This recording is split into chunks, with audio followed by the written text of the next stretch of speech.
What's going on, people? Myke C-Town here with another Dead in Hip Hop solo album review, and today I'm talking about the newest EP from Sadistik entitled Elysium.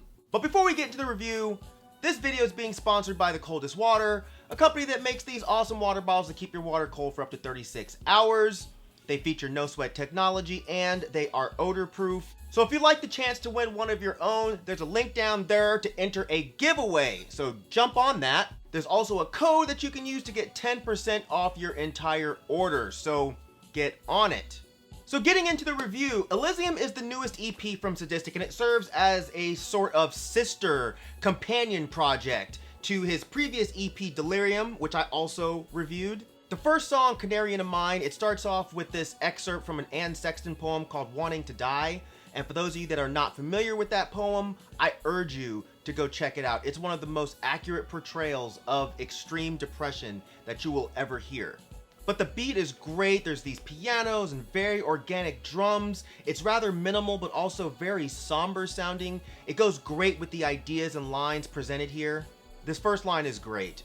Like a Canarian of Mine, if I start singing death, I hope you're carrying a 9. This references a practice that I believe began in Britain where miners would carry canaries in the cage into mines because canaries were very sensitive to airborne poison. So if the canary got sick or died, they'd know that they need to leave the mine because the air was not safe. So here we have a reference to Sadistik representing the canary, warning that death is either coming or it's simply imminent and inevitable. I also really like this line. Dropping gems like an oyster center. Got a koi fish in him swimming where the noise is hidden. Now I can't avoid the venom. Love torn from the joy division.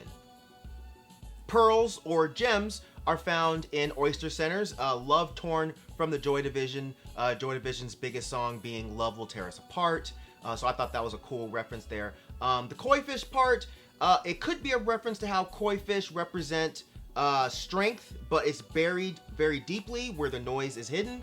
And maybe Sadistik isn't feeling particularly strong at the moment because that strength is buried so deeply.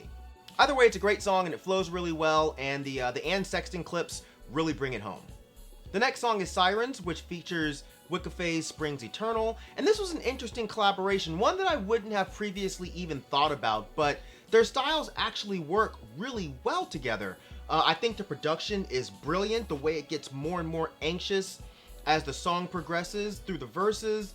I think the beautiful voice in the background works really well. I think it was a really nice touch given the idea of sirens, you know, the Greek mythological creatures that would use their voices to lure sailors to shipwreck on these islands. And seeing as how, to me, this song comes across as Sadistik talking about how he's drifting away from loved ones and becoming more reclusive, you know, or drifting off into his own mind. You know, it just works, you know, given the idea of being called off into your own subconsciousness, and using the idea of sirens here was just really nice. And Sadistik flows over this beat seamlessly, and after the rapped verses, when Wiccafae's Springs Eternal comes back in and the beat changes just slightly, it's a really, really nice detail. Lazarus is a haunting track, a really melancholic beat, and Sadistik spitting one of his signature verses that makes you feel like he just never has to breathe. And when he flips his flow halfway through that first verse, that shit was nice, man. But it's the second verse that's just full of lines to me.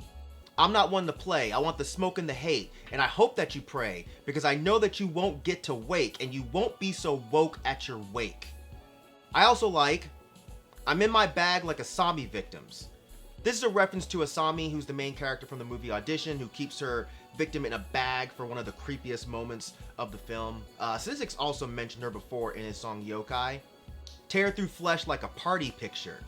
This being a reference to Alex Pardee, who's also one of my favorite artists. I'm not sure if he's referencing a specific piece, maybe this one. Either way, it's a really nice toss. The transition from the Life Is Just interlude, it is an interlude, but it's more of a song, man, with these beautiful acoustic guitar samples and this rapid fire flow from Sadistik. But the transition from that into Zodiac with Mick Jenkins is just lovely. The beat on Zodiac is really ambient, no real drums, just what sounds like a tweaked guitar sample accompanied by these swells that goes really well with Sadistik and Mick Jenkins' styles. What I took from this song was the idea of taking drugs as a means of escapism, and I really like this line from Sadistik. I feel like a piñata when it's empty, I fill another bottle, I'm an MD. 20/20 hindsight in a place that's full of people I don't quite like. And these Mick Jenkins lines were tough. In hindsight was just getting by till I was 25. I'm coming live. Oh, did I mention I beat statistics? Made the fire with the friction. My diction sophisticated. No fiction has been recited. The credit for a belated. This was a very interesting pairing. Like the Wick of Fae Springs Eternal feature, Mick Jenkins was never someone that I ever thought about mixing up and pairing with Sadistik, but it worked out perfectly. Rainbow Road is fantastic. The beat is centered around this super processed piano riff with these nice ambient sounds surrounding it. The type of beat that Sadistik sounds super comfortable over. And I took it to be about growing older, maybe not fully grasping the person that you've become, and maybe not even being truly happy with that person. All the Pretty Little Horses was a great closer. While it's still a bit sad sounding, it's also a little bit brighter than the other songs on the EP. The beat mixed with the Frank Ocean sample, I don't know, man, it gives you this slight feeling of hopefulness. This entire EP seemed to be Sadistik struggling with finding a positive place within this world, and the last line of this song was very telling for me. Appaloosa's running through my sadder moments, all the pretty horses. Appaloosa's being these beautiful spotted horses, and maybe he's saying that regardless of how sad and dark his life may be, he's still able to recognize the beautiful parts in it that keep him from going completely over the edge. But overall, I think this is an amazing listen. It's diverse in sound while still keeping a steady theme and aesthetic. I think it plays very well off of the previous EP, Delirium.